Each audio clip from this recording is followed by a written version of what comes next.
Bismillahirrahmanirrahim. Assalamualaikum warahmatullahi wabarakatuh.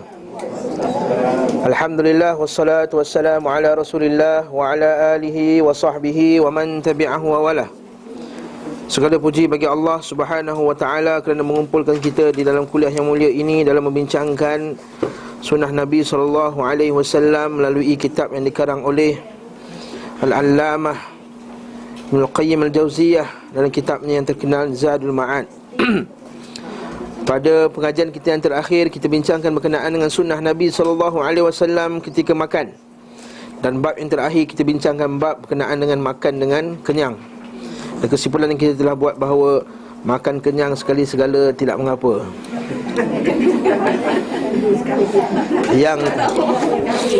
Yang dimakruhkan adalah senantiasa memenuhkan, kerana hadis Nabi SAW tidaklah seorang anak Adam itu memenuhkan perutnya melainkan tidak ada benda yang lebih buruk yang mereka penuhkan melainkan perut dia sendiri. Hendaklah 1/3 untuk makanan, 1/3 untuk udara minuman, dan 1/3 untuk bernafas. Sunnah seterusnya, iaitu disunahkan kita mengucapkan bismillah di awal makan dan ketika terlupa.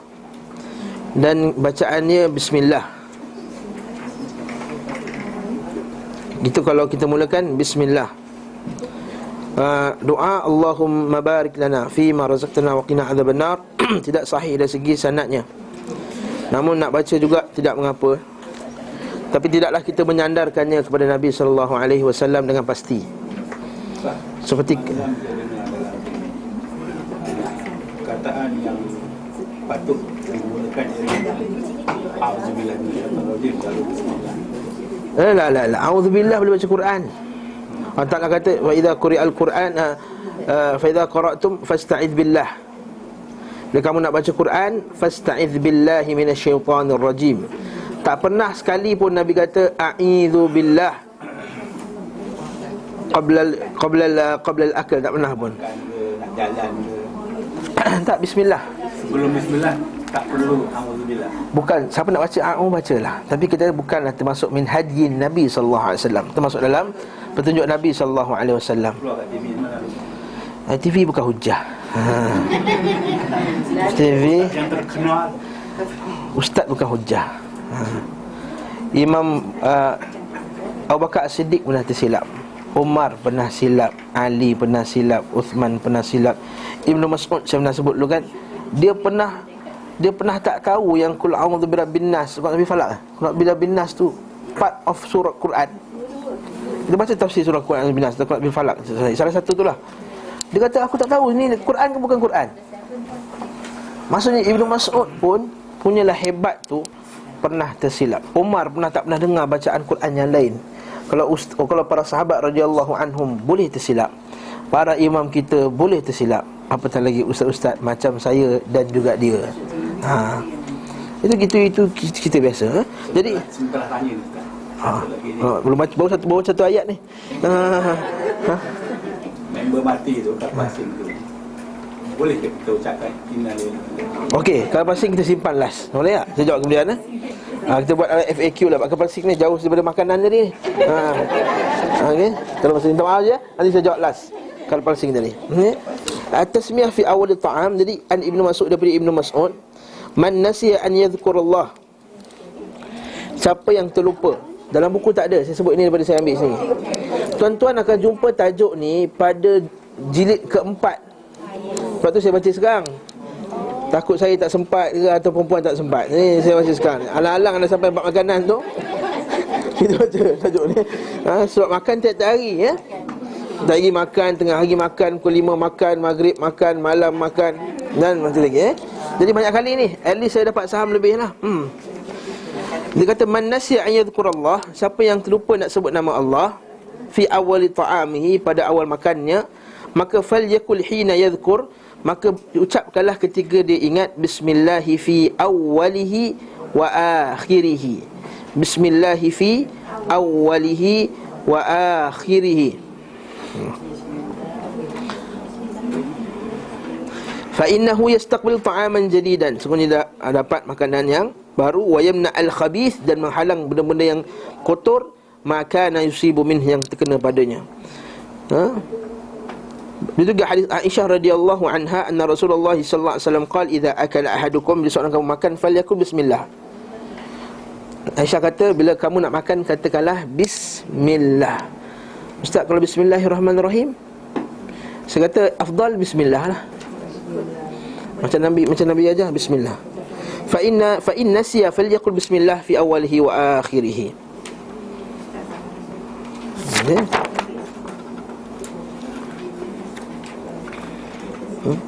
Sebab itulah satu hadis yang menarik yang boleh kita bacakan, hadis Hudzaifah. Dia kata, kunna idza hadarna ma'a Rasulillah sallallahu alaihi wasallam ta'aman lam nadha aydina hatta yabda'u Rasulullah sallallahu alaihi wasallam fayad'u yadah. Kami ni bila ada makanan, kami takkan ambil makanan tu melainkan Rasulullah start dulu ambil. Satu adab. Wa idza hadarna ma'ahu marratan ta'aman faja'at jariyatun ka'annaha tadfa'. Maka datang seorang wanita, budak kecil, jariyah. Jariyah ni budak kecil lah. Dia nak ka'annaha tadfa', macam dia nak ambil makanan tu. Fadhahabat tad'u yadaha fi ta'am. Dia nak ambil tangan dia, letak kat tangan dekat makanan. Fa akhadha Rasulullah sallallahu alaihi wasallam biyadiha. Nabi pegang tangan dia. Budak kecil perempuan kan. Faham hadis tu? Budak kecil perempuan, bukannya orang besar. Jangan silap hadis ni. Thumma ja'a a'rabiyyun ka'annaha yadfa'. Juga seorang orang Arab Badui, sama juga dia buat benda yang sama. Fa akhadha biyadihi. Nabi tahan dua tangan tadi. Faqala Rasulullah sallallahu alaihi wasallam, Nabi sallallahu alaihi wasallam berkata, inna syaitan yastahillu at-ta'ama alla yadhkura ismallah ta'ala alaih. Syaitan nak ambil makanan yang akan makan makanan yang tak dibaca bismillah padanya. Ingat tu. Wa innahu jaa bi hadhihi al-jariyah listahilla biha. Sungguhnya dia nak ambil makanan tadi melalui budak perempuan tadi. Dalil bahawa kalau anak kecil pun kalau makan, kalau dia dah boleh baca bismillah, kita kena ajar dia bismillah. Wa innahu jaa bi hadhihi al-jariyah listahilla fa akhadhat bi yadiha fa jaa al-hadha al-arabi. Itu juga dengan orang Arab Badui tadi datang nak ambil, syaitan nak ambil makanan melalui. Sebab selagi tak baca bismillah, selagi kalau baca bismillah, dia takkan dapat dekatkan makanan tadi. Sebab itulah kita baca dalam kitab Al-Jin kan, atau Ashqar tu, dia kata mana-mana daging, tulang yang disembelih dan dibacakan bismillah, maka itu jin Islam akan makan. Dan jin kafir tak boleh makan. Jadi bila jin kafir tak boleh makan, dia melemahkan badan dia. Bila lemah badan dia, dia susahlah nak pengaruh kita, nak buat jahat tu. Macam kita lah, kurang makan pun kita lemah. Itu juga. Thumma dzakara ismallahi wa akal. Kemudian mereka pun menyebut nama Allah. Nabi kata apa? Wallazi nafsi biyadi, demi jiwaku yang berada di tangan Allah, inna yadahu fi yaday ma'a yadayhima. Sebenarnya syaitan tu, demi Allah, tangan mereka tu sama-sama. Tangan syaitan dengan tangan budak tadi, dengan tangan orang lelaki Arab tadi, sama-sama nak ambil makanan. Kemudian mereka pun menyebut nama Allah. Ya. Bismillah tu kita baca masa kita nak suap makanan ke mulut yang pertama, ataupun masa makanan tu ada masa nak makan lah. Ambil dia baru dah. Bila kita nak start makan, bila makan kita macam ni ke? Mesti tangan nak ambil kan? Maksudnya perbuatan nak makan, mesti kita bismillah. Makan ni, bila makan mesti dia start dengan perbuatan mengambil makanan. Bila, mesti betul tak? Okey, maksudnya. Okey, lainlah macam dia beli roti pegang tak makan lagi. Kemudian masa nak cubit nak makan, bismillah. Macam tu. Macam kata. Masa dah ambil tu, masa nak ambil tu, bismillah. Masa nak ambil tu, bismillah. Masa nak ambil untuk suapan pertama tu, bismillah. Tak sangka soalan macam tu boleh keluar. Kalau hadis seterusnya pula, Nabi akan makan dengan tangan kanan lah, ini biasa makruf kan. Hadis dari Jabir radhiyallahu an, anna Rasulullah sallallahu alaihi wasallam naha an ya'kula ar-rajul bishimali. Nabi larang makan dengan tangan kiri. Dan wa ayyamshi fi na'lin wahidah, dan pakai satu kasut sebelah lain, tak boleh. Dia juga soal lelaki, dia kata kul biyaminik. Nabi kata kat dia, makan dengan tangan kanan kamu. Dia kata tak boleh, la astati'. Dia kata lastata'ta, kamu takkan mampu. Ma mana'ahu illa al-kibir, maka tak melarangnya, menghalangnya melainkan sombong.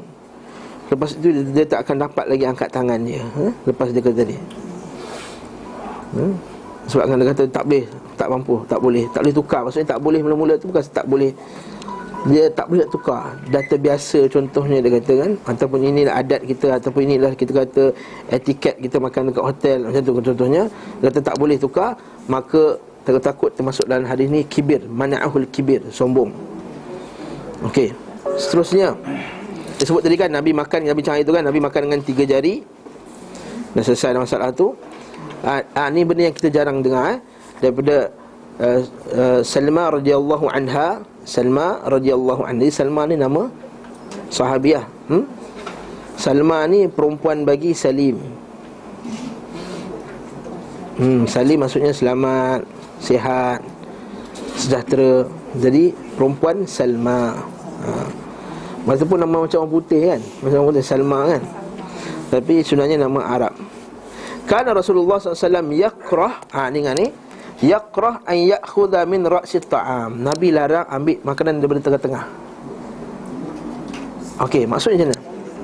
Buat orang Arab ni kan biasanya kalau kita makan dulang kan, dulang tu Nabi larang kita terus cekam yang tengah nasi, tengah-tengah. Ambil tepi-tepi dulu. Tepi-tepi dulu. Sikit. Kecuali kalau ada lauk kat tengah lah, tu yang cerita lah. Ambil nasi tu sikit macam ni. Okay. Bila kita bincang dengan para ustaz kita, Ustaz Ali kata, ya sebab kata setengah orang Arab dia buat makanan tu punyalah banyak, dia kata. Dulang tu sampai kalau tengok sekali makan 2 orang makan ni. Rupanya bukan kita seorang yang makan. Lepas kita makan, tukar orang lain. Lepas kita makan, tukar orang lain. Dalam dulang yang sama, barakah lebih kan. Dan Nabi kata lagi banyak tangan yang sentuh tu, lagi banyak barakah. Jadi tukar orang lain. Jadi kalau kita ambil tengah sini, jadi benda tu takabur lah. Kurang cantik lah tu. Okey. Kat situlah Nabi SAW melarang daripada ayakhudh min ra'si ta'am. Dia kata pernah sekali Amru bin Abi Salamah, dia kata kuntu gulaman fi hajri Rasulillah, aku budak yang berada di rumah Rasulullah. Wa kanat jadi tatishu safah, tangan aku ni tatish, macam sana sini ambil makanan. Qala li Rasulullah SAW, Nabi kata kat aku, ya gulam samillah, wahai budak, bacalah bismillah, wa kul bi yaminik, makan dengan tangan kamu, wa kul mimma yalik, makan dengan dekat dulu. Jadi jangan silap faham hadis ni. Pernah sekali tu, ialah kan kita ada raya makan-makan kan, kita ada kuih, sini ada kuih kan. Jadi saya nak ambil lah kuih kat ujung tu. Kalau ada orang tu, ustaz, makan yang dekat dulu. Bukan, itu tak kena maknanya. Itu tak kena. Letak kat tempat, tak kena kat hadis tu. Ustaz yang kena, saya yang kena. Tapi orang tu guna dalil tadi tak bukan pada tempatnya. Maksud hadis tadi yang dekat, maksudnya kalau kita makan dalam dulang, kita makan yang dekat-dekat kita dulu. Ini kuih tu dah susun, kita nak ambil kuih yang ujung tu. Dia kata, ustaz makan yang dekat dulu. Saya tak nak kuih ni, saya nak kuih tu.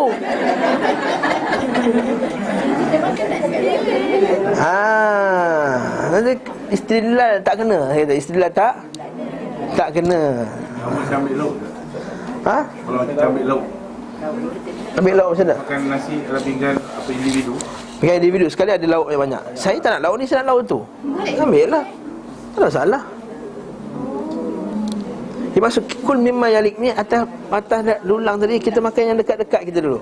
Jangan kita ambil yang itu maksud dia. Dulang ke pinggan ke. Kadang kita makan kan, kita makan nasi satu pinggan, order nasi ayam, kita lepas tu tak habis. Lepas tu macam mana nak habis kan? Ke sebelah geli nak habis kan. So kalau kita ambil sikit nasi tu kan, ada setengah lagi tak bersentuh nasi tu, tak habislah. Boleh ambil simpan, boleh ambil ni. Macam kita tu, kita ajar anak kita macam tu. Kita pergi, kadang-kadang kita pergi makan, restoran, ke mana-mana restoran, kita makan steak. Anak kita nak order, kita nak makan steak, dia nak makan chicken chop. Share lah dengan ayah, tak nak makan chicken chop juga. Jadi kita belikan untuk dia. Kita tahu dia takkan habis punya. Kita ajar dia kul mimma yalik, makan tepi-tepi dulu, potong sikit, potong sikit, potong sikit. Yang mana tak makan lagi tu jangan sentuh. Itu adab dia. Itu adab makan kul mimma yalik. Bukan jangan satu, tak boleh lah nak makan lauk yang jauh tu. Saya nak makan lauk tu, nak makan yang dekat dulu. Ikan lah, tu cantik lah. Allahu'alam lah. Tak ada sebut pula tentang basuh tangan. Ada silakan dia lagi ada. Ada boleh sampai. Nabi SAW yang silu yadaiha. Masalah sebut lah tadi. Belum makan basuh dulu.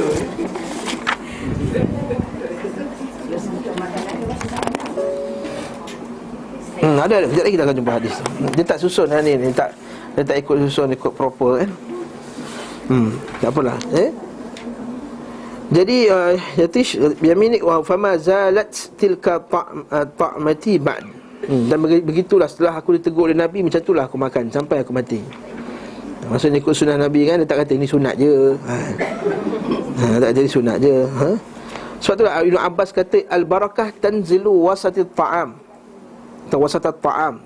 Barakah turun pada tengah-tengah makanan. Fakulu min hafiyatih, makan tepi dulu, wala ta'kulu min wasatih. Okey. Seterusnya pula, bila makanan tu jatuh, ambil balik makan. Okey. Idza waqa'at luqmata ahadikum falyakhudha, bila jatuhnya suapan kamu, maka ambilnya, falyamti ma kana biha min adza, maka buang mana yang kotor. Wal yakulha, dan makannya, wala yada'ha li syaitan, dan jangan tinggalkannya untuk syaitan. Hadis sahih Muslim. Jadi tengok keadaan lah. Kalau jatuh dekat tengah apa, lumpur apa, tengah jalan bergair, jangan makan lah, bahaya. Macam tempat kering atau pinggan kita kadang-kadang pinggan jatuh. Pernah sekali tu dia ambil nasi makan. Kata, dia tegur, ustaz lapar sangat ke? Kan dalam periuk banyak lagi, dia kata. Bukan lapar benar. Nampak macam belahak, bukan lapar benar. Maksudnya nasi tu kita ambil lah tepi-tepi pinggan tu. Kalau kita yakin pinggan meja tu bersih kan, yakin meja tu bersih, dengan tempat kurang bersih. Kalau kuih jatuh, kita buang lah. Macam-macam lah kan, kita boleh buat benda tu semua. Seterusnya, ada mutajasyuk, jangan sendawa kuat-kuat sangat. Nabi kata jadi Ibnu Umar radhiyallahu anhu, tajashya ar-rajul inda Nabi SAW. Maksudnya tak eloklah depan orang sendawa kuat-kuat sangat. Sendawa tak boleh ngelak tu tak. Mana ada orang boleh ngelak sendawa. Okey. Dia kata kaf anna dusha'ak, tahan kau punya sendawa kamu. Fa inna aktsaruhum syab'an fid dunya wa atwaluhum jau'an yaumil qiyamah. Siapa yang paling banyak kenyang kat dunia ni, dia akan paling panjang laparnya akhirat kelak.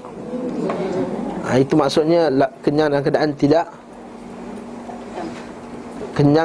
tidak patuh pada perintah Allah Taala, maksudnya lah. Maksudnya rasa kenyang je, dan bila orang rasa kenyang saja, dia lupa atas ibadahnya, lupa kepada tanggungjawabnya, akan menimbulkan perasaan malas dan seterusnya. Itu atwaluhum ju'an yaumil qiyamah. Tentang sendawa tadi. Ada Allah ni maaf buat lain. Boleh katakan tiap kali sembahyang, lah dia buat bangun. Memang ada, mana-mana masjid biasa ada seorang macam tu. Itu cakap ada, jangan, tak elok, kurang adab, makruh. Dalam solat pun Nabi suruh tahan. Jusyak kalau tahan, tutup mulut, tahan. Itu juga dengan menguap pun Nabi suruh tahan, sebab benda tu melahirkan bau-bau yang tak elok kan. Hanya bau petai, bau apa semua, bau Allahu Akbar. Jadi kita tahan lah nak sendawa tu. Ada setengah orang bukan sebab makan, sebab angin badan. Dia setengah orang macam tu. Mana-mana masjid saya ada seorang macam tu lah. Wallahu a'lam lah, itu tak tahulah, sebab itu angin bukan makan. Mungkin badan dia banyak sangat angin kot. Wallahu a'lam. Kena buat bekam banyak sikit. Antara sunnah juga iaitu menunggu makan sejuk. Kana min hadis sallallahu alaihi wasallam ayantadhiru at-ta'ama as-sakhina hatta yabrud, iaitu hatta yabrid, hatta yabrid. Antara petunjuk Nabi SAW iaitu menunggu makanan yang panas hingga sejuk. Daripada Asma binti Abi Bakar radhiyallahu anha, katanya, idza tharidat ghattatahu syai'an hatta yadhhabu nuruhu wa dukhanu. Nabi kata tunggu kejap hingga hilang dia punya merah dia dan dia punya asap-asap dia. Kan? Thumma taqul inni sallallahu innahu a'zamu lil barakah. Nabi kata lebih berkat makan dengan makanan yang kurang panas. Kurang panas lah, bukan sejuk lah. Tak sejuk lah tak. Sejuk tak sedap pula makan sup sejuk. Maksudnya taklah panas sangat sampai kita berosok-osok, makan pun susah, kurangnya barakah kan. Itu maksudnya. Kalau sup sejuk tak sedap lah kan, betul tak? Qala sallallahu alaihi wasallam, seterusnya pula, ini kalau lalat masuk tu bisa dengar kan, tenggelamkan dan buang. Habis cerita. Kulu washrabu wa tasaddaqu fi ghairi israf wala makhilah. Jangan makan dengan cara yang membazir dan juga penuh dengan kesombongan, makhilah. Kulu washrabu wa tasaddaqu fi ghairi israfin wala makhilah. Maka janganlah kamu makan dan minumlah dan bersedekahlah, tapi tanpa ada israf, pembaziran, dan wala makhilah, tanpa ada kesombongan. Itu kan Adi tanya kan berkenaan dengan makan dan kesombongan ni. Untuk makan dengan orang kaya-kaya saja, tak nak ajak orang miskin apa semua tu. Barakallahu fikum. Juga iaitu kita bagi khadam, dan hadis ni kata khadam lah, makan apa yang kita makan. Kalau kita sekarang maid kita lah, bagi maid kita apa yang kita makan. Kalau kita makan ayam, kita bagi makan ayam juga. Okey. Idza ata ahadukum khadimuhu bi ta'ami, dan ajak sekali dia makan. Nampak tak? Dia kata bila ata ahadukum khadimuhu bi ta'ami, bila khadam tu datang dengan makanan. Sabar tu. Qad kafahu ilajahu wa dukhanuh, cukuplah dia dengan asap-asap dan juga dia dah buat kerja semua tu, penat dia kan. Fal yujlishu ma'ah, maka dudukkanlah dia bersama kamu. Fa illam yujlisuhu ma'ahu, kalau dia tak nak duduk bersama, tak nak dudukkan dia, tak nak ajak dia sama-sama, fal yunawiluhu aklatain, maka bagilah dia makanan tadi. Okey, kalau tak nak duduk sekali, kita bagi dia. Kadang-kadang dia pun segan nak makan dengan kita, betul tak? Bukan makan balance-balance.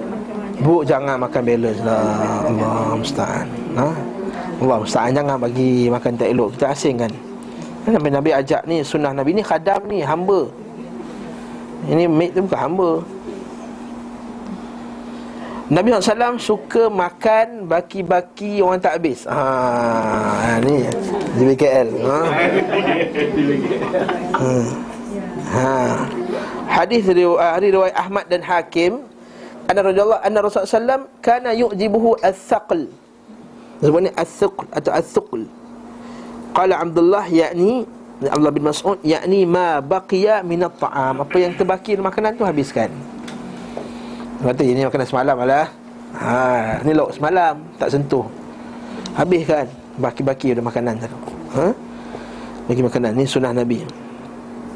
Nabi melarang makan kurma 2 biji sekali. La tuqarinu makan kurma 2 biji sekali. Fa inna Nabi sallallahu alaihi wasallam naha anil qiran, thumma yaqul illa an yasta'dina ar-rajul akhah. Bila menanyakan dia minta izin.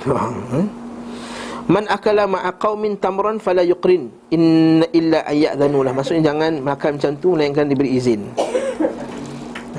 Bila kita makan sama-sama dengan kawan kita, dia makan. Jangan makan macam tu melainkan minta izin. Sebab apa? Kurangnya adab dan juga nampak tamak. Nabi juga kalau makan bawang jangan datang masjid. Nabi kata, man akala thawman aw basalan falyataziluna, maka jauh-jauhlah, ya'tazil masjidana wal yaqud fi baitihi, duduk kat rumah, jangan datang masjid. Bukanlah hadis ni maksudnya jangan pergi masjid. Ini bila faham maksud Nabi, punyalah tereloknya bau busuk di mulut tu. Dan kita ingat orang Arab makan bawang ke macam kita, dia makan bawang macam tu, dia makan macam tu saja kan. Kan kalau kita makan nasi Arab tiba-tiba ada satu bawang, dia bakar sikit kan. Bau dia kalau bawang dah masuk dalam rendang, dah masuk dalam rendang ada bawang. Ada kan? Dah masuk dalam lauk, tu dah hilang dia punya Busuk dia tu. Maksudnya lah bawang yang kita makan tu, lepas tu kita datang sebelah. Kan bau bawang kan? Bening bau bawang tu. Orang main bola bau bawang kan.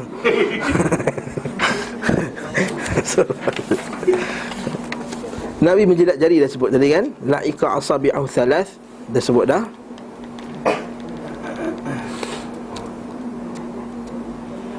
Jangan rasa geli Jangan rasa geli, dia kata. Sebab itulah kata Imam Al-Khattabi, imam mazhab kita, mazhab Syafi'i, dia kata apa? Aba qaumun afsada uqulahum at-taraffuh la'ikal asabi'. Dia kata telah ada satu kaum yang telah rosak akal mereka kerana kekayaan dan juga kedudukan yang tinggi pada mereka ini. Mereka merasa geli dan aib bila lihat orang menjilat jari. Oh, nampak ni, cantik tu. Wa za'amu annahu mustaqbih, dan mereka mendakwa benda tersebut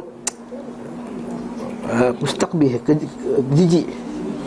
Ka'annahum ya'lamu anna ta'am alladhi 'allaqa bil asabi' was safha juz'an mimma akaluh. Sama macam dia tak tahu pula yang kat tangan dia tu makanan yang dia makan masuk mulut juga. Kenapa nak geli? Kan? Kenapa nak geli?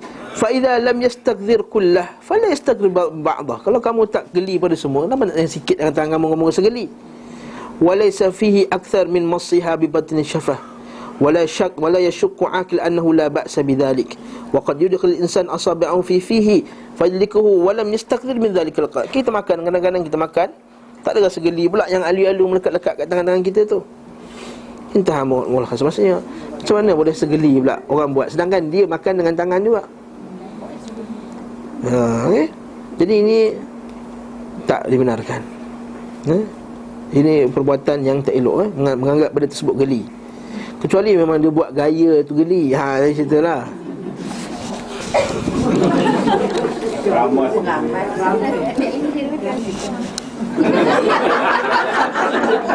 Kuat dah tu.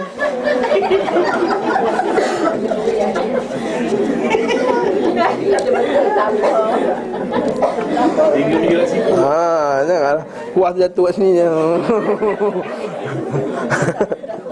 Manakah? Adalah cara dia, tak nak macam tu kan. Jadi cukup lah macam ni cukup.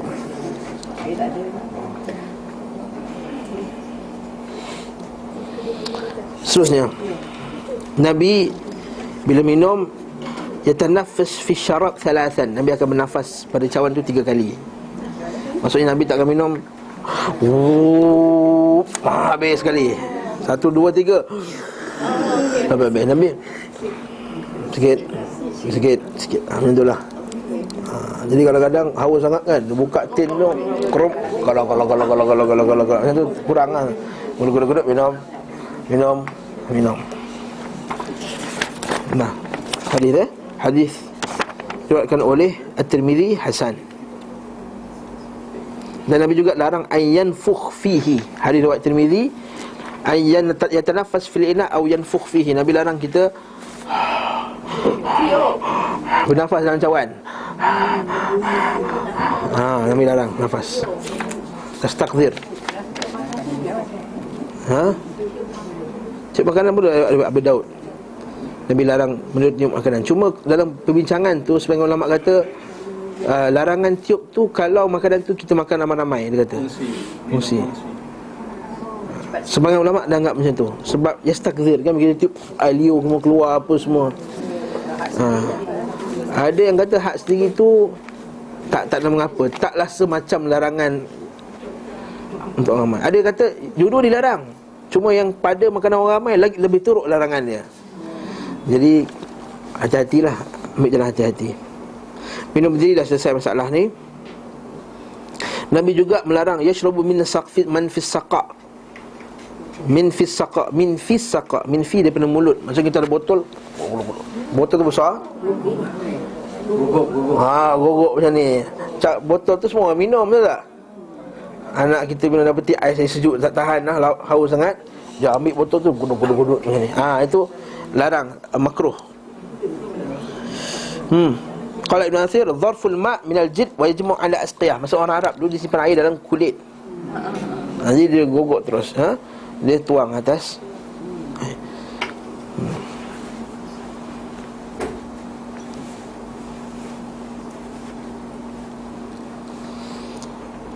Begitu juga bila makan, saya sebut tadi kan, kita bagi yang kanan dulu, walaupun yang kiri lebih tua. Hadis Nabi SAW, hadis Bukhari dan Muslim daripada Sa'al bin Sa'idi, dia kata utiya bi syarabin fasyaraba minhu fashariba minhu. Nabi diberi satu air dan Nabi minum. Wa an yaminihi ghulam, sebelah kanannya ghulam, wa an yasarihi asyakh, sebelah kirinya syekh-syekh, orang tua. Faqala lil ghulam, maka orang nak bagi juga orang yang kiri dulu kena minta izin orang kanan. Nabi dia kata, wahai budak, nak tak kau izin tak aku bagi kepada orang sebelah kiri dulu? Dia kata tak, mana boleh, kau dah minum dulu, aku nak ambil kau punya bahagian. Kau Nabi dah minum dulu kan, jadi nak orang yang first minum daripada bekas Nabi SAW. Tapi ini Nabi, ini Nabi, maksud barakah tu ada pada mulut Nabi. Mulut kita tak, mulut saya tak. Kecuali kalau nak menunjukkan kasih sayang. Macam kita bincangkan dulu, Nabi SAW bila dia nak bagi Aisyah minum susu, bekas kat mulut tu Nabi minum bekas susu tu. Bila makanan, bila Aisyah makan daging, tulang ada daging dia makan, kita jumpa hadis dia, Nabi akan makan dekat tempat gigitan Aisyah tu. Kalau kita dah geli dah, makan apple, kita pusing apple tu. Kita tak akan makan kat tempat suami kita gigit, atau tempat isteri kita gigit, kita akan pusing. Tapi Nabi tunjukkan betapa romantiknya dia, betapa dapat kita ni sehati sejiwa, tak ada geli antara kita lagi dah. Maka dia gigit dekat tempat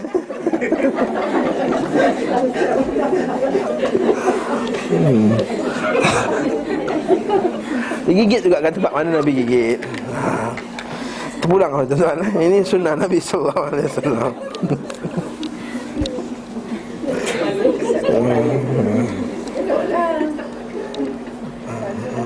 Okay. Yang hidang minuman dia last kali minum. Saqil qaum akhiruhum. Yang hidang minuman dia yang last kali minum. Faham tak? Dia hidang, dia tuang, jangan dia tuang dia. Nak kau nak test dulu, nak test tu lain cerita. Nak test manis ke tak manis ke, sedap ke tak sedap, tu lain cerita. Ni dia tuang, sampai-sampai dia minum tu dia. Tak. Saqil qaum akhiruhum, kata Nabi. Saqil qaum akhiruhum. Bagus tu orang Melayu kata makan-makan dulu tak apa, kita tuan rumah. Ada dah asas daripada sunnah tu. Cuma jangan tak makan langsung. Sunnah Nabi juga kena makan sama-sama dengan tamu, supaya dia rasa selesa nak makan tu tak. Kalau dia makan, tuan rumah tak makan lagi, tuan rumah tak makan lagi, boleh tambah ke tak ni, ada ke tak baki. Betul tak? Jadi kalau makan sama-sama, bila makan sama-sama cantik dia nak makan, kita pun boleh tambah. Betul tak? Jadi itu maksud dia. Lepas tu orang tua rumah, kalau tak nak makan pun kita tak apa makan, ada hadir kita nak simpan. Untuk tu, supaya hati orang yang makan itu senang, tak terasa nak tersimpan-simpan. Doa kita dah jumpa dah dalam kitab Ibn Qayyim tu ni, doa lepas makan. Begitu juga mendoakan kalau kita buka puasa di rumah orang, kita baca doa. Aftara indakum as-saimun wa akala ta'amakum al-abrar wa tanzilu alaikumul malaikah. Doa dia, telah berbuka puasalah pada sisi kamu ini orang-orang yang berpuasa, dan telah makan makanan kamu orang-orang yang baik, maka akan turunlah kepada kamu keberkatan daripada, dan malaikat telah turun kepada kamu. Begitu juga kita doakan orang yang bagi kita makan. Ini sunnah. Kata Nabi, man la yashkurun nas la yashkurullah. Hadis ni biasa letak nak time belah raya kan. Siapa tidak berterima kasih kepada manusia, maksudnya tidak berterima kasih kepada Allah. Hadis tu belah raya biasa dekat hadis ni. Hadis ni lebih umum, bukan belah raya sahaja. Maksudnya kalau kita makan kat orang belanja makan, lepas makan tu sebutkan jazakallahu khaira, barakallahu fikum, akala ta'amakumul abrar, Allahumma at'im man atamana wasqi man saqana. Ya Allah, Tuhanku, berilah makanan kepada orang telah bagi makan kepada kami, berilah minum kepada orang telah minum kepada kami. Itu sunnahnya. Okey, sunnah. Sebab Nabi kata fakafi'uh, balas. Kalau tak boleh balas, maka ucapkanlah jazakallahu khaira. Saya nak tanya Ustaz, bagaimana hirup. Dan benda yang dah mangkuk nak alihkan, dihirupnya. Tak ada masalah. Macam makan sup ke, maka tak masalah. Pakai siwak, dan itulah dia, wallahu alam. Dan basuh tangan tu ada tadi hadisnya. Saya sudah lalu dah dibasuh tangan tu. Tak lalu lagi. Dah ada. Yaghsilu yadaihima. Nabi sebut yaghsilu yadaihima. Nabi membasuh kedua tangannya. Kedua tangan. Inilah kalau kita nak potong ayam tu, kedua tangan makan kambing kan. Kita pakai dua tangan, jadi basuh dua tangan sekali. Mana hadis tu? Tak jumpa dah. Nombor 5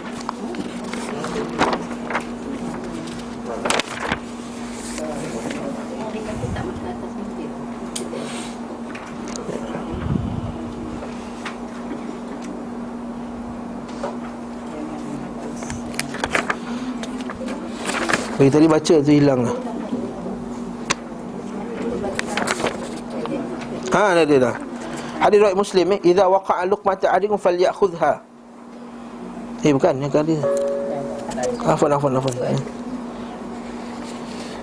Nabi sallallahu yadayhi ma, hadis yadayhi, Nabi basuh kedua tangannya. Hadis tu. Apa hadis? Sebelum jangan pakai cawan dengan pinggan dari mata perak. Jangan untuk makanan dulu. Dia makan masa perak. Jangan tawaduk. Okey. Ma'amna sekali ilstahu akalahu.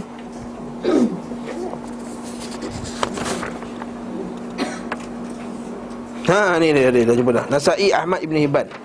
Ada riwayat Nasa'i, Ahmad dan Ibn Hibban daripada Aisyah, dia katakan Rasulullah SAW idza arada an yanam wa huwa junub yatawadda. Nabi SAW bila nak tidur dalam keadaan dia berjunub, dia akan berwuduk dulu. Kalau malas nak mandi, kan, kalau malam 1-2 pagi malas nak mandi, sejuk apa semua, wuduk dulu. Wa idza arada an yakula, bila dia nak makan, ghasala yadayhi, dia basuh kedua tangan dia. Sudah makan. Bila nak makan, wa idza arada an yakula ghasala yadayhi. Lepas makan Nabi basuh tangan tak? Kata hadis Aisyah, zaman Nabi tak biasa pakai sarung lap tangan. Nabi jilat dari dah. Tapi kita kena faham, Nabi makan roti dan tamar.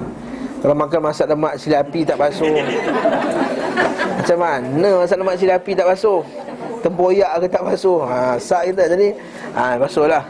Itu ada dasar sebab lain lah. Wallahu a'lam bissawab. Wallahu a'lam bissawab. Ni selesai masalah sunnah dalam bab makanan. Ada lagi tak? Jadi itu je lah, lengkap dah tu. InsyaAllah kita akan jumpa lagi bab ni dalam juzuk keempat. Ni jilid pertama ni. Dan jilid keempat, InsyaAllah, sekiranya Allah Ta'ala memanjangkan umur kita. Seterusnya bab sunnah Nabi SAW dalam masalah nikah dan pergaulan dengan keluarganya.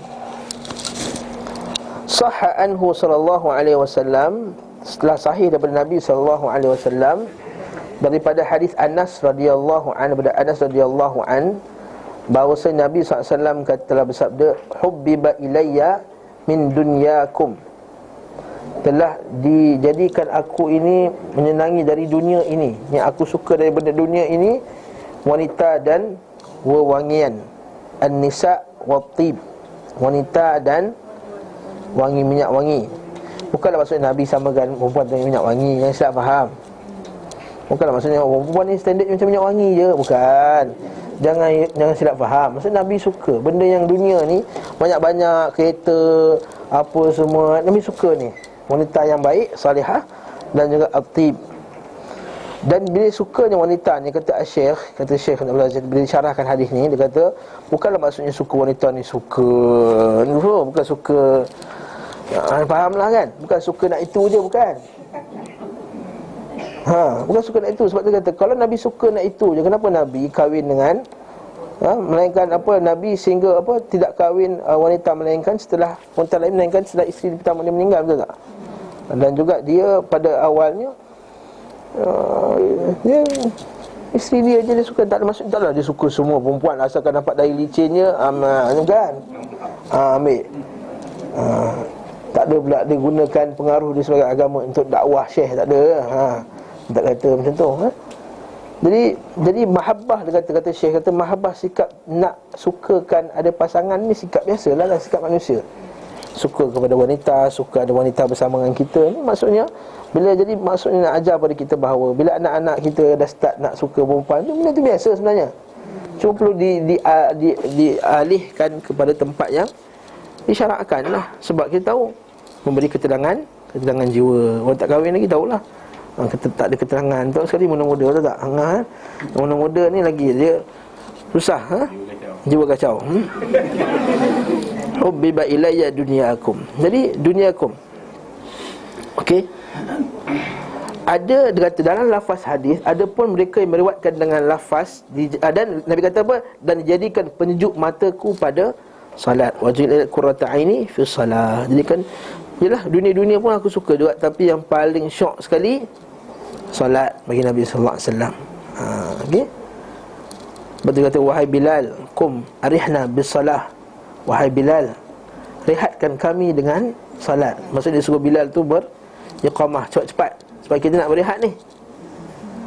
So dalam salat lah kita rehat daripada segala bentuk ketegangan yang stres kat dunia ni, betul tak? Okay? Kat dunia ni macam mana kita bersukaria pun dia stres juga. Pergi cuti pun kena stres, betul tak? Dekat airport stres, sampai ke hotel tengok pintu tak boleh buka ketet, tak boleh buka, dah stres dah, nak kena turun bawah balik, nak kena jumpa kaunter sebab apa. Lepas tu tengok bilik, Allah bayar 300 lebih, rupanya bilik macam dekat hotel biasa je, dah stres lagi. Nampak tak? Tengah cuti tu, tengah nak hilangkan stres juga. Nampak tak? Jadi kita kata sebenarnya tak ada dalam dunia ni yang tak stres. Cuma stres. Salat yang tak stres. Kalau kita bercakap dengan Allah Ta'ala. Jadi siapa yang masukkan benda-benda luar dalam solatnya, maka tak jadilah solat tu solat yang menghilangkan stres. Dalam solat dia fikir lagi nak masak apa lepas ni, sekejap lagi aku nak balik, tak siap lagi apa semua. Okay? Lagi stres lah. Okey. Wallahu ta'ala alam bisawab. Satu Nabi kata waju'ilat qurratu aini fi salah. Dan ada pun dengan lafaz dijadikan aku menyenangi dari dunia kalian 3 perkara. Ada sebut 3. Yang hadis pertama dia sebut 3 tak? Tak sebut. Dia kata disebutkan di antara dunia kamu je. Dia tak sebut 3 perkara. Faqad wahima, maka telah tersilap. Kerana Nabi SAW tidak kata salah 3 tadi. Wassalah laysat min umuri dunya. Salat bukan urusan dunia, kata Syekh. Allati tudhafu ilaiha, yang disandarkan kepadanya. Wa kana an-nisa wa tib ahabba syai' ilaih. Wanita wangi-wangian merupakan perkara yang paling beliau SAW senangi, suka. Wa kana yatufu ala nisa'ihi fil lailatil wahidah. Nabi SAW biasa mengelilingi isterinya dalam satu malam. Maksudnya Nabi ada 8 isteri yang Nabi bergilir dalam satu masa. Nabi satu malam tu Nabi boleh pergi semua orang sekali. Dan Nabi diberi kekuatan 30 orang lelaki dalam hal persetubuhan serta urusan-urusan lain. Letak pancit, letak pancit. Okay. Tapi jangan pula jadi dalil. Maksudnya kalau ada jadi Nabi 30 orang lelaki baru boleh kahwin 4. Boleh tak boleh? Ini bukan hujah yang kuat. Abang ni dah kuat macam Nabi ke nak kahwin banyak ni? Nabi kuatannya 30 orang. Tapi memang betul, ada Syekh Muhammad bin Abdul Wahhab disebut, bagi seorang yang nak berpoligami, maka hendaklah dia ada 4 kekuatan.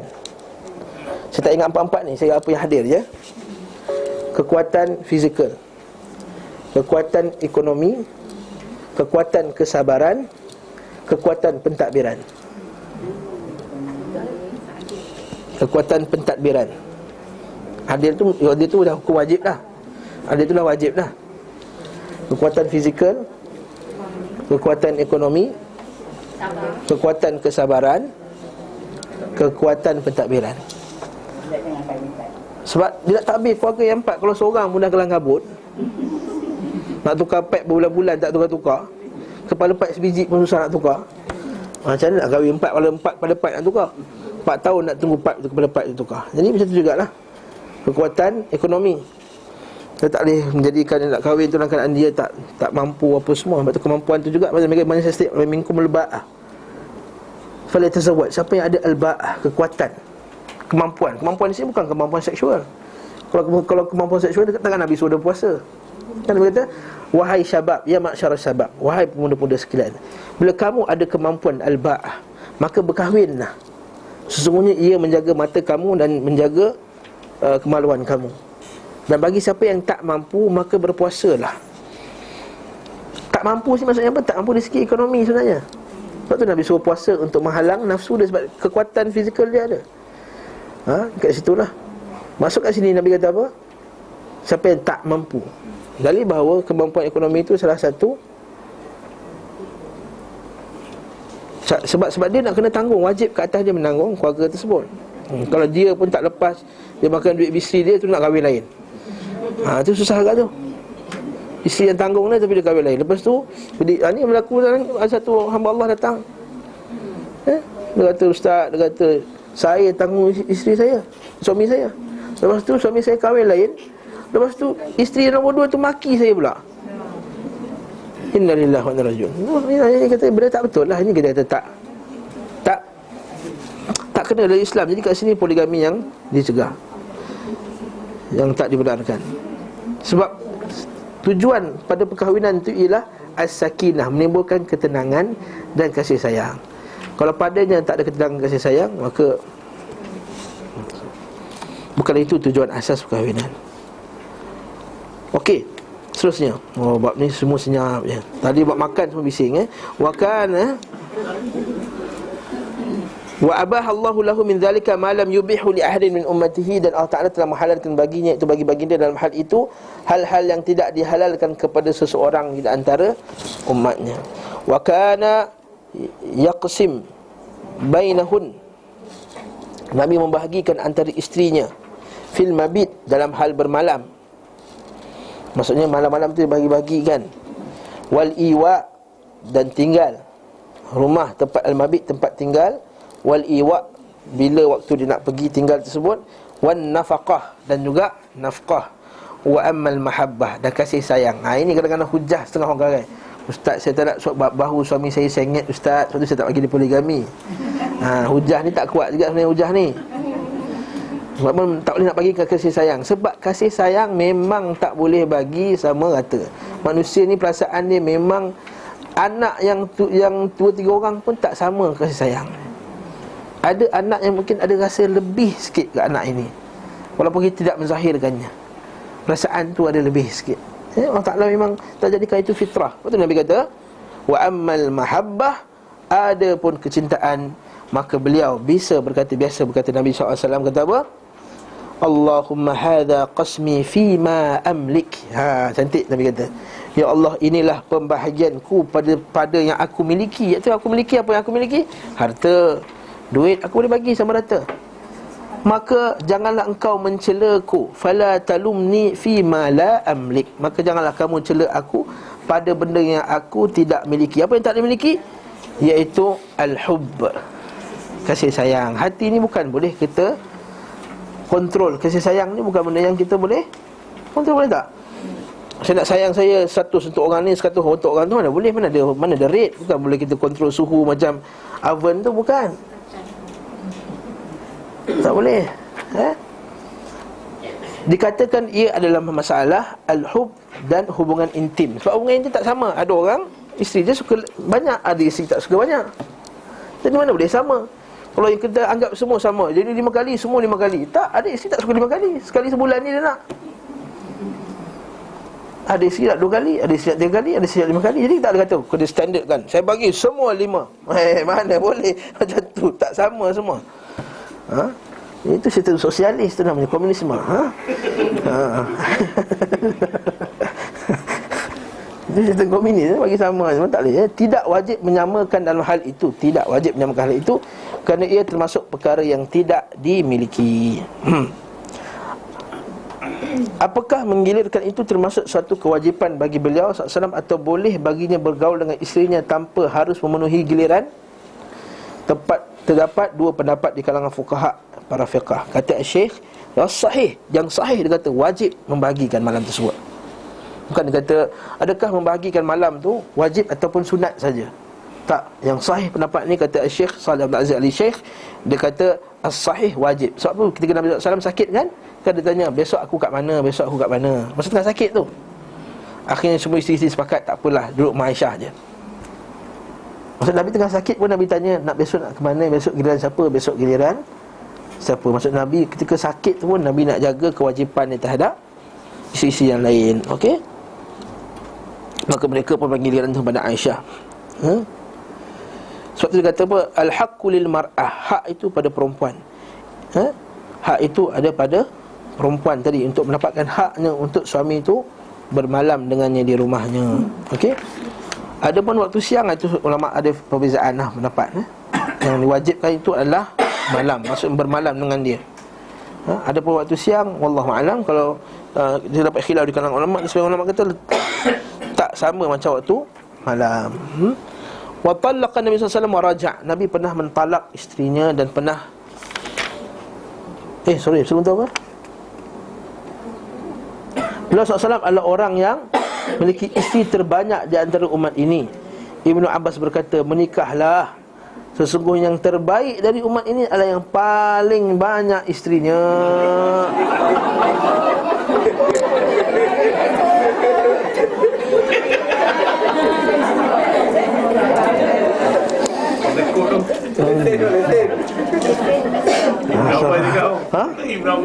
Ibnu Abbas dekat tu. Ibnu Abbas sahabi Bahrul Ummah. Lautan ilmunya dalam. Ahlul Bait. Bukan main ni. Ya betul. Ini terbaik. Memang betul. Berarti tidak ada sahabat melainkan, ni kata guru-guru kita, tidak ada sahabat melainkan mereka berkahwin dua. Atha kahwin lebih 15 kali. Hasan al-Basri kahwin banyak kali, banyak isteri. Okey, wallahu taala alam bisawab. Okey. Nabi SAW pernah menceraikan isterinya, kemudian dirujuk kembali. Siapa dia? Hafsah. Hafsah radhiyallahu anha. Isu dia pasal yang dengan Maryah tu kan, bukan madu, ni pasal pernah sekali masa giliran Hafsah dia nak pergi balik rumah dia. Jadi Nabi dengan Maryah al-Qibtiyah di rumah Hafsah. Jadi bila Hafsah dapat tahu, jealous. Bila dah jealous, Nabi SAW kata, nak ambil hati kan. Dia kata, lepas ni aku tak bersama dengan Maryah. Mana aku tak sama dengan dia lah. Maryah tu kan kita bincang, Maryah Qibtiyah, hamba kan. Jadi, tapi jangan beritahu orang lain ini antara kita je. Bocor juga cerita tersebut. Biasalah. Bocor juga cerita tersebut. Maksudnya Hafsah bagi tahu orang lain. Geng-geng dia lah, ataupun Aisyah lah. Aisyah lah geng dia. Dia biasalah geng. Dia isteri Nabi pun ada geng. Lagi tengoklah dalam bab ilak nanti.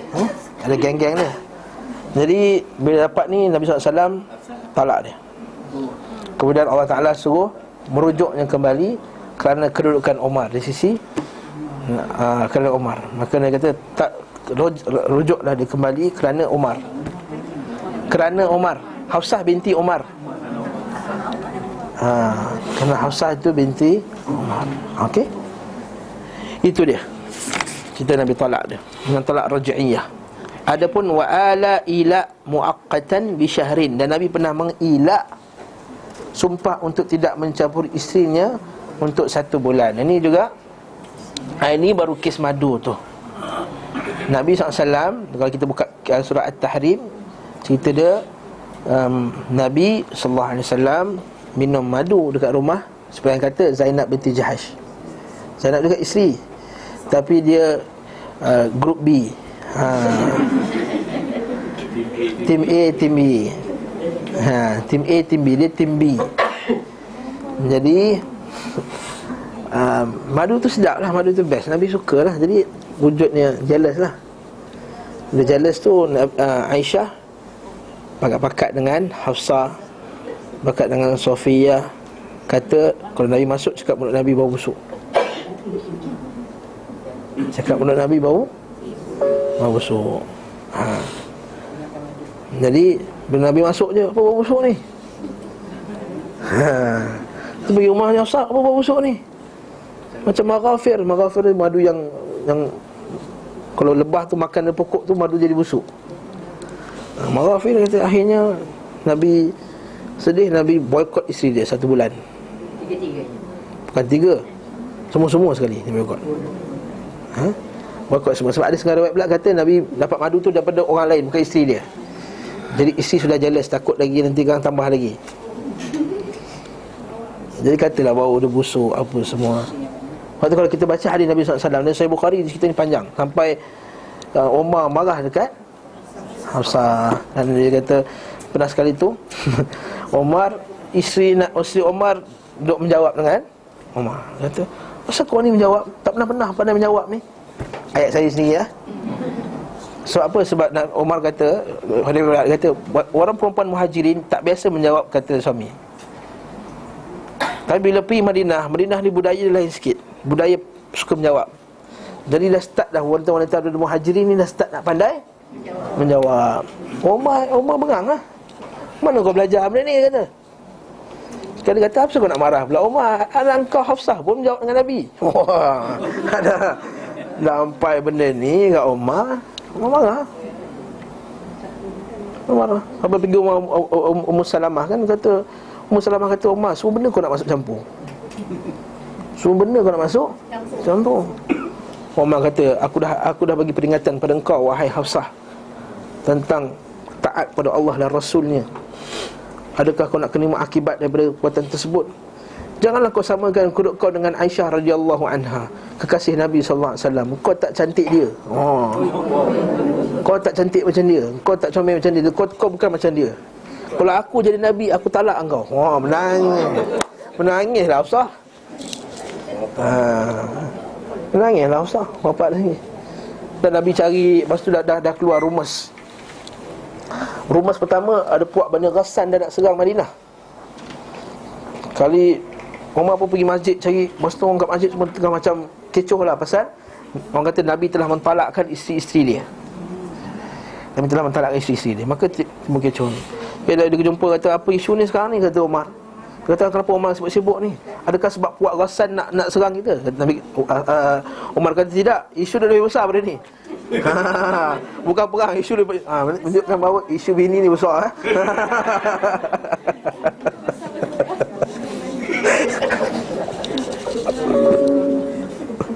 Isu isteri ni besar. Besar maksudnya. Lepas tu Nabi duduk kat satu rumah atas bumbung rumah ni. Atas bumbung seorang-seorang kat atas tu, kesedihan. Umar minta izin melalui ada satu budak penjaga pintu bawah tangga tu. Macam negara naik tangga, naik atas rumah, ada satu budak jaga. Orang hamba hitam, orang Afrika jaga, tak bagi orang masuk. Siapa pun, Nabi tak kata siapa masuk. Umar kata, bagi tahulah yang Umar datang ni. Budak tu kata, budak tu diam je. Umar pun tunggulah dalam masjid sampai tertidur kat mimbar. Sekali lagi minta izin, kata Umar, Nabi kata izinkanlah. Sekali kata, ya Rasulullah, kau dah talakkan. Kata, benda-benda tengok Rasulullah tu keadaan berbekas, yang tidur di atas tikar kan. Dia kata, menangis Umar, kata, ya Rasulullah, kata, Raja Rom, Raja Parsi kufur kepada Allah apa semua, tapi dapat apa yang mereka dapat. Jadi Nabi kata, Aufika syakkun ya Ibn Khattab, adakah pada engkau syak wahai Ibnu Khattab? Bagi mereka kat dunia, akhirat tak ada apa. Sekali Nabi Umar kata, ya Rasulullah, betul ke kau dah talakkan isteri kau? Tak, aku tak talakkan lagi. Allahu Akbar, Allahu Akbar. Jadi orang semua Kecoh. Apa pasal ni tiba-tiba takbir Allahu Akbar rumah? Nabi tak talakkan isterinya. Nabi pun patah baliklah rumah 29 hari Nabi balik. Kayak Aisyah kata, ya Rasulullah, bukan kena ilak 1 bulan? Ilak 1 bulan 29 hari. Nabi kata 1 bulan tu 29 hari dan 30 hari. Jadi di sisi Islam, bulan 1 bulan tu boleh jadi 29, boleh jadi 30. Ini cerita Nabi mengilak. Ilak ni apa? Ilak ni ialah sumpah tak nak bersama. Maksimum 4 bulan. Lepas 4 bulan kena sama ada nak talak dia ataupun nak kembali balik macam biasalah. Okay? Adapun wa akhta man qala innahu dhahara khata'an 'azima. Adapun yang mengatakan bahawa Nabi pernah mengzihar isteri-isterinya, maka itu adalah kesalahan yang besar. Sebab Nabi tak pernah zihar isteri dia. Zihar itu apa dia? Bukan menyamakan. Kalau siapa kata menyamakan tu tak betul. Kalau kita kata tangan awak macam tangan mak saya, tembam tangan, bulat tangan. Abang telah menzihar saya, tak boleh lah. Bukan macam tu. Menzihar ni menyamakan, maksudnya menyamakan dari segi haramnya kita menyentuh dia macam haramnya kita sentuh mak kita. Itu maksud dia. Itu maksud zihar. Jangan silap faham. Zihar ni dia kata engkau ni macam mak aku dah. Engkau ni macam mak aku dah. Dengan mak mana boleh kita kan? Mana boleh bersama kan? Hubungan tak boleh. Haram kan? Mahram. Bukan dengan fizikalnya. Bukan samakan fizikal. Tangan awak macam tangan mak saya. Badan awak dah macam badan mak saya sekarang dah. Contohnya. Contohnya. Bukan samakan macam tu. Maksud zihar itu ialah menyamakan dari segi haramnya kita sentuh isteri kita macam mana kita haram sentuh mak kita. Haram sentuh tu maksud faham lah sentuh tu. Mana ada kita haram sentuh mak kita, kita sentuh salam mak kita kan. Haram tu faham maksud situ bahasa kiasan tu. Itu zihar.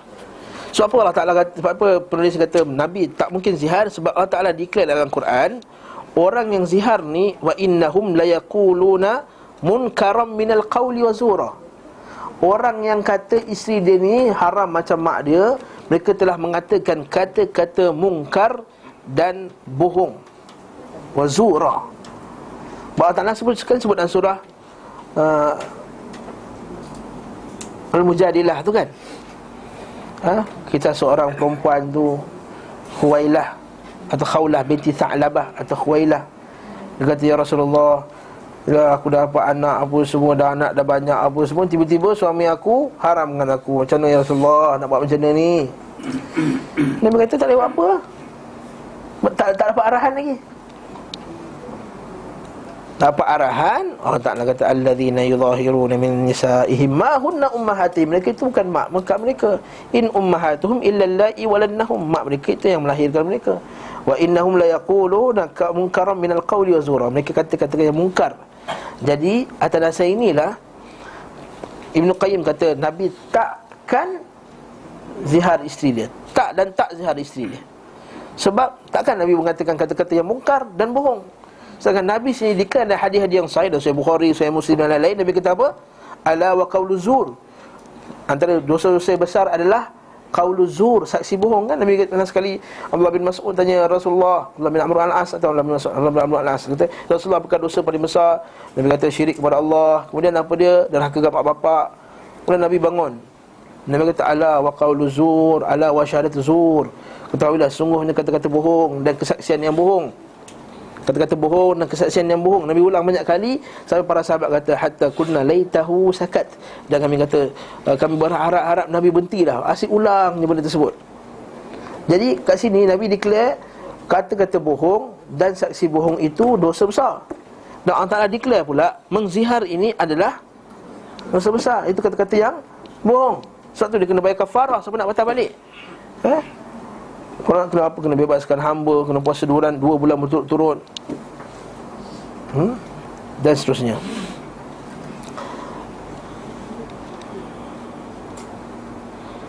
Wallahu ta'ala alam bisawab. Jadi Nabi tak pernah berzihar. Wa inna ma dzakartuhu huna tanbihan ala qubhi khata'ihi wa nisbatihi ila ma barra'ahu Allah min. Sebenarnya aku sebut di sini untuk mengingatkan buruknya kesalahan itu dan penisbatan kepada beliau sallallahu alaihi wasallam apa yang telah dibebaskan oleh Allah Ta'ala daripada diri. Maksudnya Allah Ta'ala bebaskan Nabi daripada kata bohong dan kata palsu tadi, maka tak mungkin Nabi SAW cakap benda tersebut. Wa kanat siratuhu ma'azwaji, sungguhnya perjalanan hidup Nabi SAW bersama isteri-isterinya merupakan contoh pergaulan sangat bagus dan akhlak terpuji. Beliau SAW biasa mengirim kepada Aisyah anak-anak perempuan Ansar untuk bermain dengannya. Dalil bahawa kita sekali-sekali suami kena bagi juga isteri tu chill out dengan kawan-kawannya.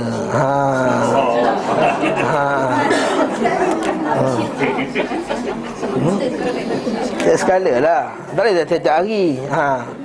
Sekala bagilah isteri tu sekala lepak dengan kawan dia dengan cara yang berakhlak lah. Bukanlah huha, bukan macam tu. Maksudnya nak duduk lepak kat rumah dia, makan sama-sama, tengok apa ke, sembang-sembang. Kan Aisyah kan ada cerita macam-macam. Dia lepak hadis Ummu Zara. Mana dengar hadis Ummu Zara? Sebelah orang jumpa Aisyah, semua gosip pasal suami masing-masing. Sebelah orang jumpa Aisyah, gosip pasal isteri masing-masing, suami masing-masing. Masya Allah. Biasalah nak meluahkan, minta pendapat. Suami I tak suka makan macam ni, macam nak masak macam ni. Macam tu lah. Atau nak cerita benda lain tak kisahlah. Tak pasal tudung ke, pasal apa ke, terbelang lah. Tak rasa, asalkan jangan buat benda yang haram, asalkan jangan musafir tanpa mahram. Itu je. Itu kita nak. Jadi Nabi SAW biarkan dia main, tak ada masalah. Jangan tutup betul-betul. Waqarna fi buyutikunna. Betul. Allah Ta'ala kata, tetaplah kamu dalam rumah kamu, jangan kamu bertabarruj dengan tabarrujul jahiliyatil ula. Kamu berhias dengan hiasan jahiliyah. Maksudnya asal wanita itu di rumah untuk mendidik anak, menyediakan keperluan suami, menyediakan keperluan keluarga. Itu asal dia, itu asal tanggungjawab. Maka bukanlah 24 jam ke sana kemari. Bila suami balik, bila suami berhajat, tadi tengah on the way pergi kerja, nampak perempuan seksi maxi. Bila balik berhajat, tengok suami tak ada, habis isteri tak ada. Kalau sehari sekali jadi tak ada masalah. Kalau berpuluh-puluh kali jadi macam tu, Kita jadi YB. alamak, soalan Haji Syal.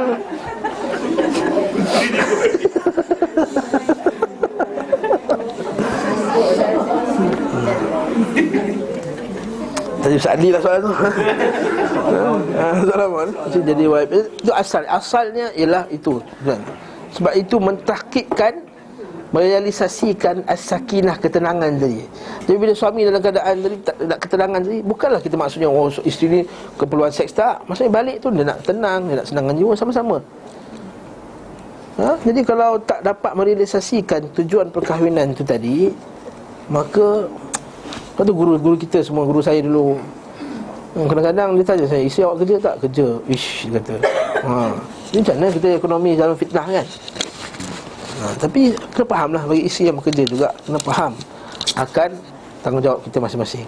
Itu juga suami. Nanti kita akan tengok nanti kejap lagi bagaimana Syekh mentaklik bahawa suami juga kena selalu berada di rumah bersama dengan isterinya. Isteri dia juga nak juga ada orang bercakap dengan dia. Ni kalau balik asyik malam, dia nak bercakap dengan siapa? Kan? Tengok drama je. Tengok drama aja. Akhirnya dia pun terpengaruh dengan cerita drama tu. Dia punya dalil dia cerita drama. Itulah kan. Tengok macam cerita tu, diorang ni nampak dalil dia drama, bukan dalil dia Quran hadis. Betul? Banyak sangat tengok drama tu yang buat spekulasi tu. Abang nasib lambat ni mesti ada. Barakallahu fikum. Itu cerita lain lah, cerita lain. Tapi itu asasnya, jika Aisyah menginginkan sesuatu yang diperbolehkan, nescaya beliau SAW menurutinya. Nampak boleh.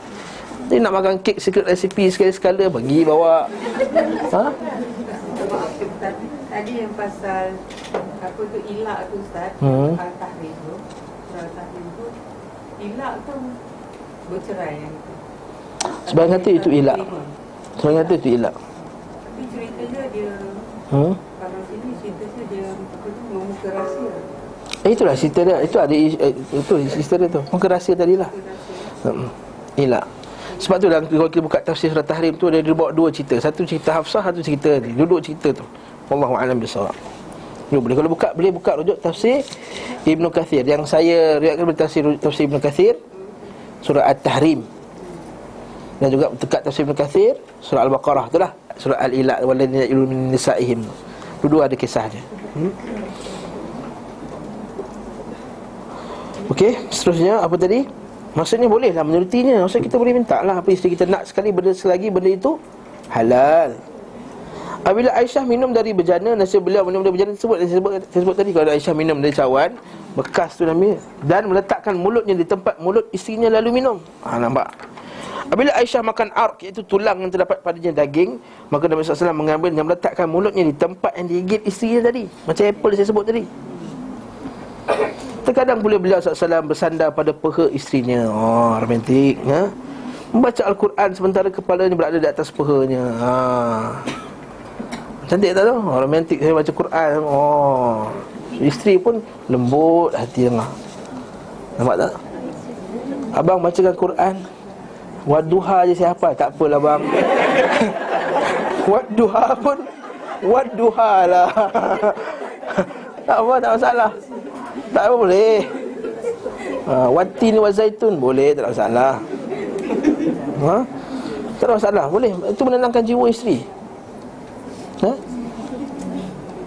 Membaca Al-Quran daripada di atas peha Nabi SAW, meski terkadang dalam keadaan haid. Haid maksudnya duduk haid, tak masalah. Yang baca tu Nabi, bukan isteri dia. Dan berkenaan perempuan haid baca Quran pun ada bincangan yang panjang dalam masalah tu, dan bukan di sini makamnya. Beliau SAW biasa menyuruh Aisyah jika sedang haid agar memakai sarung, kemudian beliau SAW bercumbu dengannya. Pakai sarung tu maksudnya agar tak berlakunya hubungan jima' lah, sebab kita tahu jima' haram kan ketika itu. Tapi raba ke apa ke, nak cium-cium, nak pegang-pegang, boleh, tak ada masalah. Terkadang beliau SAW menciumnya saat berpuasa. Ini hadis sahih.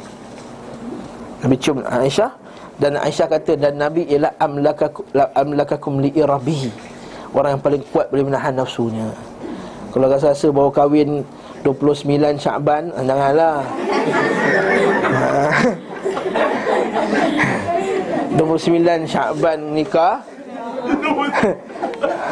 Itu 1 Ramadan tu, jangan dengar-dengar. Nabi pun cium. Takut kan puasa 2 bulan tu turut ni. Dan antara bukti kelembutan dan kebaikan akhlak beliau SAW bersama isterinya adalah mengizinkan sang isteri bermain-main. Nampak tak? Beliau SAW memberi kesempatan kepada Aisyah menonton orang Habasyah yang bermain di masjid. Saat itu Aisyah bersandar pada kedua bahunya lalu menonton. Beliau SAW bahkan pernah berlomba jalan kaki bersama Aisyah sebanyak 2 kali saat safar. Sekali waktu keduanya keluar dari rumah sambil dorong-mendorong. Itulah, sambil sama-sama lah, bermesra-mesra lah kan, bergurau-gurau, tolak-menolak, biasalah tu. Tapi nampaknya dengan Aisyah isteri lain tak ada juga.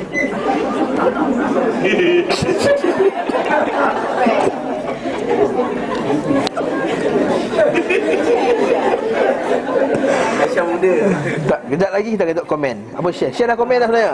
Alhamdulillah, Syekh dah komen. Tapi saya tak sangka soalan ni keluar.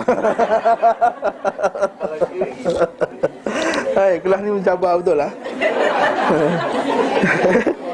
Saya baik lagu study dah dulu. Nervous masuk kelas ni, macam-macam soalan keluar. Beliau SAW bersabda, sebaik-baik kamu adalah yang paling baik terhadap isterinya. Khairukum li ahlihi wa ana khairukum li ahli, aku sebaik-baik. Okey, kata Syekh. Betul lah, saya jawab apa yang Haji tanya saya tadi ya. Nampak macam Aisyah je? Tak, sebenarnya semua isteri sama macam ni. Cuma kenapa Aisyah lebih? Aisyah dia suka main apa semua masa dia muda lagi. Isteri lain macam Saudah dah tua, nak main lagi lembu lagi apa dia. Jadi sebenarnya benda tu tak berlaku. Jadi benda tu tak berlaku, nak berlari lagi, dan mereka pun taklah macam nak. Tapi ada pun romantik tu masih lagi sama.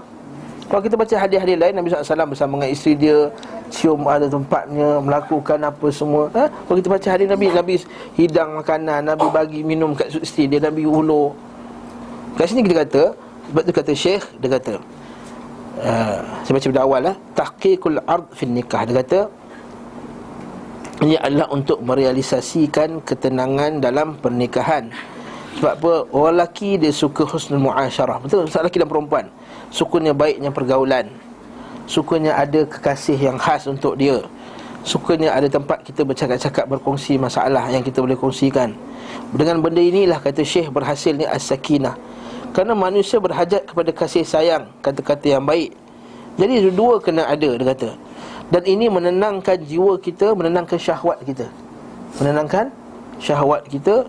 Sebab apa? Kalau syahwat tu tidak ditenangkan dengan suami isteri, kat siapa lagi dia nak tenangkan? Soalan tu soalan jelas. Kalau bukan kepada kita ni, isteri kita nak tenangkan syahwat dia, kepada siapa lagi? Sebab tu benda ni kena faham, suami isteri kena faham benda tersebut, ya. Walidzalika yaj'al linisaihi minal hadith ma lam yaj'al li ghairiha. Kata Nabi, dia layan isteri dia, yang ni dia layan special, yang ni layan special. Ni ada, setiap orang ada special masing-masing. Cuma tak ceritalah. Sebab tu kata macam Aisyah, dia suka berlari, suka tengok orang main, macam tu lah. Macam mak saya kata, jom kita mak pergi jogging ayah ni. Malas dah aku dah. Dah sikit lutut nak pergi jogging apa lagi, dia kata. Kau kena tolak aku. Jom pergi tengok cerita wayang ke apa. Malas lah pergi tengok, kata contohnya. Dah malas dah. Yalah, macam tu lah kita kata manusia berbeza. Tapi ada yang muda-muda, dia suka nak ke sana kemari, nak ajak makan burger lah, nak ajak minum kopi lah, ajak. Ada isteri tak suka, dia suka duduk rumah je. Jadi sebab tu kata Syekh kata jika lelaki itu, kata setiap lelaki kena memandang setiap wanita, isteri-isteri itu dengan pandangan yang berbeza-beza. Tak boleh samakan semua perempuan itu sama belaka, tak boleh.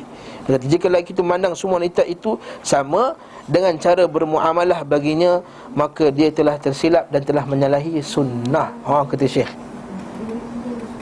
Dia kata tu isteri orang tak ada macam awak.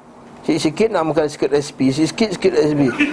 Lain, dia lain tu. Dia suka, dia pula tak tanya, dia suka tom yam, sikit-sikit tom yam. Kita nak makan benda lain tak boleh. Nak keluar makan mana ni? Kita makan mana luar? Tom yam. Asyik awak ni asyik tom yam. Saya nak juga makan lain. Kalau saya suka tom yam je bang. Bezalah, lain lah. Awak tak macam dia lah, dia macam-macam suka. Tak sama isteri kita. Jadi jangan samakan. Oleh itu, termasuklah wasilah untuk, termasuklah jalan untuk merealisasi itu ialah jima' juga. Jadi setiap isteri tadi kan Nabi kata tak sama. Tak sama setiap isteri tadi. Ada yang nak lebih, ada yang nak kurang. Sebab itu ulama' khilaf, bilakah waktu yang paling minimum bagi seorang wanita. Seorang ulama' kata 4 bulan sekali untuk wanita. Wanita ni paling maksimum 4 bulan je dia boleh. Tidak melakukan hubungan. Maksimum 4 bulan, tak ada lebih pada tu. Tapi Syekh tak setuju dengan pendapat dia. Dia kata tak semestinya, setiap orang berbeza. Kerana ada hadis Omar, dia tanya Omar, wahai Omar, orang tanya Omar, berapakah Hafsah tanya Omar, kata berapa lama maksimum boleh seorang wanita tidak bersama dengan suaminya? Omar kata 4 bulan. Itu pendapat Omar, kata Omar dalam masalah fiqah. Kata Syekh, dia kata tak semestinya, berbeza-beza setiap orang. Seterusnya lagi, apa lagi? Apabila Nabi SAW hendak safar, maka beliau mengundi di antara isteri-isterinya. Ini buat undi, bukan undi macam kita faham tu. Dia ambil apa tu, cabut undi tu.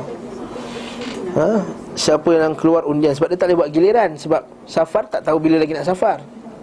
Betul tak? Kalau buat giliran, nanti kan bang saya last sekali, tak tahu hidup lagi ke tak. Jadi dah jadi isu nanti. Betul tak? Jadi isu. Jadi Nabi safar tu musafir lah. Bukan bulan safar. Safar tu musafir. Saat safar, bukan bulan safar. Saat ketika musafir.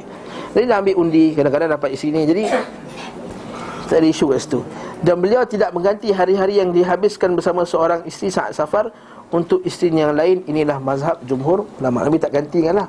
Ini dapat 4 hari, orang lain pun dapat 4 hari lah, contohnya. Tak, safar tu kira special lah, ambil undi. Siapa dapat. Beliau SAW bersabda, sebaik-baik kamu adalah, dah baca tadi kan, sebaik kamu adalah yang paling baik terhadap isterinya, aku adalah yang paling baik. Terkadang beliau SAW menjulurkan tangannya kepada salah seorang isterinya di hadapan isteri-isteri yang lain. Tak ada pula jealous. Dia tu pegang tangan tu, pegang tangan, nampak depan masa kita tak nak pegang, isteri tu dia pegang. Itu orang yang sakit hatinya, ada penyakit. Biasanya selesai solat asar, dia salam berkeliling di antara isteri. Nampak? Malam tu wajib. Tapi lepas asar biasa Nabi akan boleh pusing juga. Apa khabar hari ni? Okey ke? Ada buat arang kan? Sebab tu ada satu kisah tu kan, yang Nabi jemput datang rumah makan. Tapi ada sebagian sahabat lepas makan dia sembang kat rumah Nabi. Nabi tak sampai hati nak halau. Nabi buat-buatlah pusing rumah sisi lain. Tengok dekat lah. Kalau kita buka sejarah Madinah tu, buku Dr. Abdul Basit tu, Masjid Nabi satu baris tu semua rumah, isi pertama, isi kedua, isi ketiga, semua tu. Dekat-dekat. Dia boleh pusing lah. Tapi kalau satu Johor, satu Melaka, macam nak pusing bahasa WhatsApp je lah. WhatsApp je lah. Dan macam-macam kan. Ada iPhone boleh tengok muka, okey ke tak okey, sihat ke tak sihat, macam tu lah. Nabi dia pusing lah. Maksudnya Nabi pusing. Bila Nabi pusing, patah balik ada lagi kat situ. Kalau Allah Ta'ala turun dengan ayat, tegur lah. Kalau janganlah duduk lama-lama, lepas makan balik lah. Macam tu kita kalau asyik nak tahu orang makan, janganlah sembang lama sangat. Orang tu nak halau tak berhati. Dia sembang sampai berjam-jam. Sunnah Nabi sallallahu alaihi wasallam, beliau mendekati setiap mereka dan memeriksa keadaan mereka. Tengok apa khabar ni, sihat ke tak sihat apa semua. Jika malam menjelang, beliau SAW pergi ke rumah isterinya yang mendapat giliran dan khususkan malam untuknya. Malam tu jangan kacau. Aisyah berkata, beliau SAW tidak melebihkan sebahagian kami atas sebahagian yang lain. Nampak? Walaupun Aisyah isteri muda, tak lebih. Dalam hal tinggal bersamanya saat mendapat giliran. Jarang sekali ada hari di mana beliau SAW tidak datang kepada kami semuanya. Jarang. Nabi betul-betul jaga. Beliau SAW mendekat kepada mereka setiap isterinya tanpa menyentuh hingga sampai ke rumah isteri yang mendapat giliran. Lalu beliau SAW bermalam di sana. Maksudnya pusinglah keadaan. Dia bukan giliran dia, tak. Waktu giliran dia dapat. Beliau SAW biasa membahagi giliran untuk ke-8 isterinya tanpa yang ke-9. 9 tu siapa? Dalam Sahih Muslim disebutkan perkataan Atha bahawa yang tidak mendapat giliran adalah Safiyah binti Huyai. Tapi ini adalah kekeliruan yang dilakukan oleh Atha. Sesungguhnya yang tidak mendapat giliran adalah Saudah, sebab ketika usianya telah lanjut beliau memberikan giliran yang kepada Aisyah radhiyallahu anha. Ini giliran malam lah. Dia kata giliran malam, bukan maksud Nabi tak datang langsung rumah dia. Ini giliran khas untuk itulah. Okey. Nabi SAW membagi untuk Aisyah radhiyallahu anha gilirannya dan giliran Saudah. Sebab kekeliruan Atha wallahu a'lam bahawa beliau SAW mendapatkan sesuatu pada Safiyah yang kurang menyenangkan. Ada satu hari itu berlaku perselisihan Nabi dengan Safiyah. Lalu Safiyah ni nak ambil hati Nabi SAW, nak pujuk balik Nabi. Safiyah bagi giliran dia tu kepada Aisyah. Waktu dia kata, apakah engkau mahu membuat Rasulullah SAW redha untukku dan aku menghibahkan kepadamu giliranku? Aku menghibahkan, menghadiahkan. Aisyah berkata, ya. Aisyah kata, nak. Lalu Aisyah duduk di samping Nabi SAW pada hari giliran Safiyah. Nabi bersabda, menjauhilah dariku wahai Aisyah, sungguhnya ini bukan giliranmu. Aisyah menjawab, itulah kurnia Allah yang diberikan kepada siapa yang dikendakinya. Maksudnya dia dapat dah malam tu. Aisyah menceritakan kejadiannya, Nabi pun meredai Safiyah. Sesungguhnya Safiyah hanya menghibahkan hari dan gilirannya secara khusus. Maksudnya pada hari itu je, bukannya malam-malam yang lain. Kisah itu je. Soalan ini menjadi satu kemestian kerana bila Safiyah memberikan gilirannya terus-menerus, Nabi SAW hanya membahagikan giliran untuk tujuh orang. Tentu saja hal ini menyelisihi hadis-hadis yang sahih yang tak diragukan bahawa pembahagian giliran untuk 8 orang, wallahu a'lam. Hadis yang sahih Nabi bahagikan kepada 8 isterinya. Jika kejadian serupa terjadi pada diri seorang memiliki lebih dari 2 isteri, lalu salahnya satunya memberikan giliran kepada isteri yang lain, bolehkah suami tinggal 2 malam berturut-turut bersama isteri yang mendapat pemberian giliran, mesti giliran keduanya tidak berdekatan? Ataukah dia wajib memberi giliran sebagaimana biasa, di mana dia harus bermalam pada isteri yang diberi giliran tepat pada malam yang panjang ni? Maksudnya kalau jadi 2 isteri je, isteri kedua kata, tak apalah, giliran aku pun awak ambil. Habis itu bila lagi dia nak datang rumah dia? Adakah mesti kena ambil juga? Inilah ada 2 pendapat dalam masalah ini. Yang sahih, walaupun dah bari, kalau ada 2 isteri, dia tetap juga kena pergi rumah isteri yang salah satu yang telah bagi giliran tadi. Ya, faham ya? Maksudnya tak boleh juga, walaupun dah bagi, kena datang. Ada yang berpoligami tapi semua tinggal satu rumah.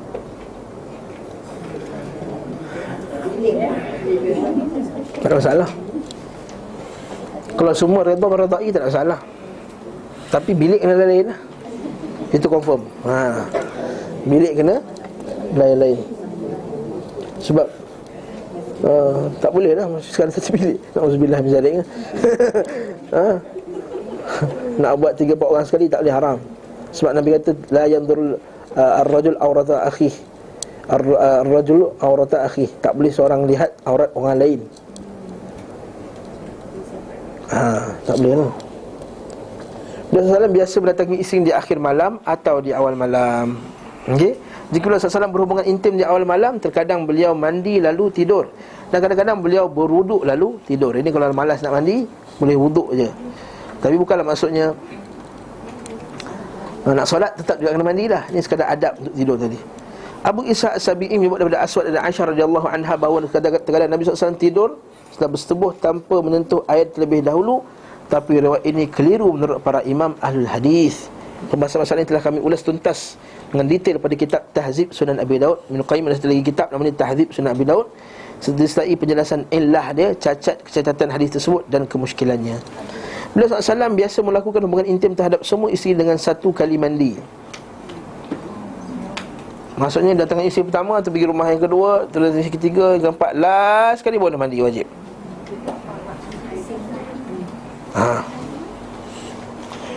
Terkadang beliau SAW mandi setiap kali selesai berhubungan dengan salah seorang isterinya. Beliau SAW biasa hanya mandi sekali.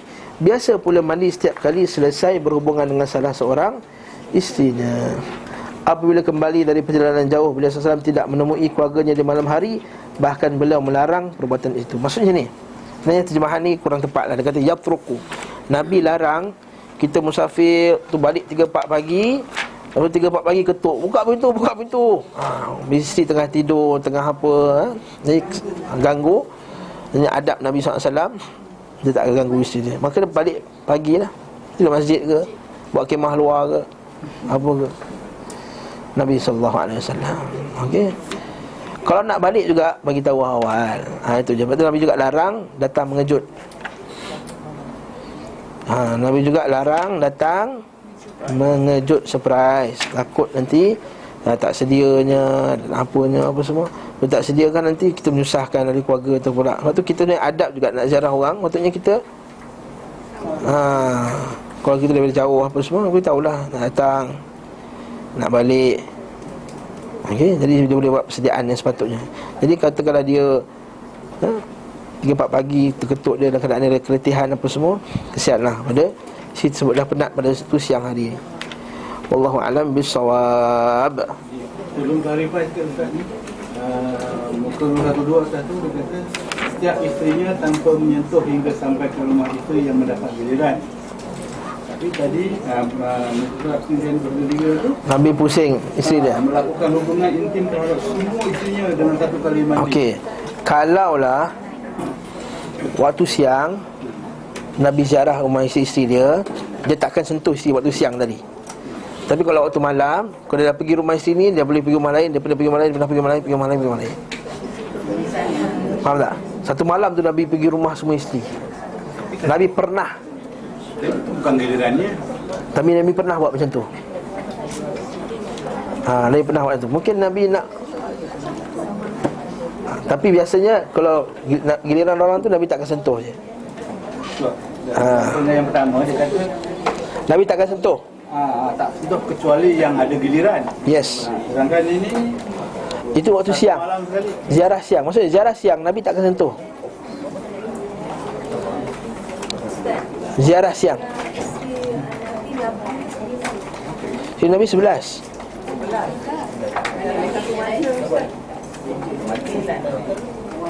At one time 9. Siapa yang hari atas? Ibrahim kan nak Maria.